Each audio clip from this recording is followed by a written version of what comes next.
Isa raw sa mga itutulak sa Kongreso ni Presumptive President Rodrigo Duterte ang pagpapatupad ng death penalty by hanging o bitay para sa mga mapatutunayang sangkot sa mga karumal-dumal na krimen.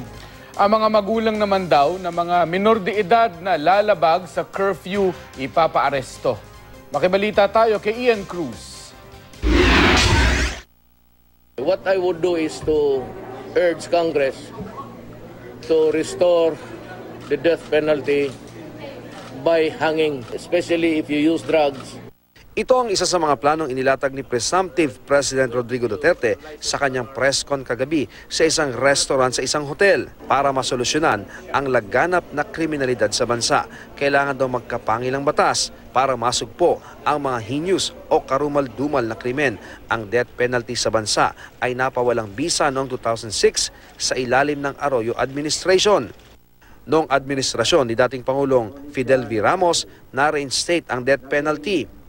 At si Leo Echegaray ang unang nahatulan nito matapos mapatunay nagkasala sa panggagahasa sa kanyang 10 taong gulang na stepdaughter. Ang mga magulang naman ng mga bata na mahuhuli sa lansangan na walang kasamang nakatatanda, paglampas ng curfew hours na ipatutupad ni Duterte, walang lusot at dapat managot. Hanggang alas 10 lang daw ng gabi dapat ang oras ng paglabas ng kabataan. Sakaling may paglabag, ang mga magulang daw ang arestuhin dahil sa child abandonment. Alinsunod daw ito sa revised penal code. 2 a.m. naman ang liquor ban sa mga pampublikong lugar. Isa pa sa mga plano ni Duterte ang paglalabas ng executive order sa kanyang unang araw bilang Pangulo na magpapahintulot sa transparency. All of you would want to see transactions in government. And I will publish all acquisitions of government at ang presyo at kanino binili. At media can go and see the papers and investigate. Agad na. Ang mga hindi lang daw pwedeng buksan ang mga state secret at aspeto ang may kaugnayan sa banta sa national security. Matagal na rin nakabinbin sa Kongreso ang Freedom of Information Bill.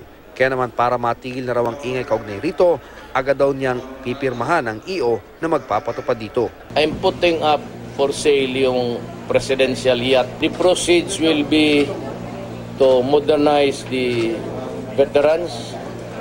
Gamitin ko ang pera to build entirely new building. Lahat ng planes assigned sa Office of the President, including the presidential plane Fokker, will be converted into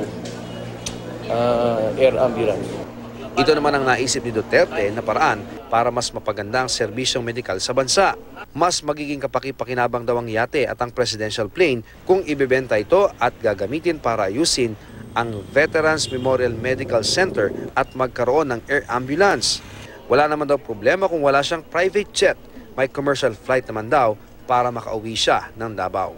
Ian Cruz, GMA News.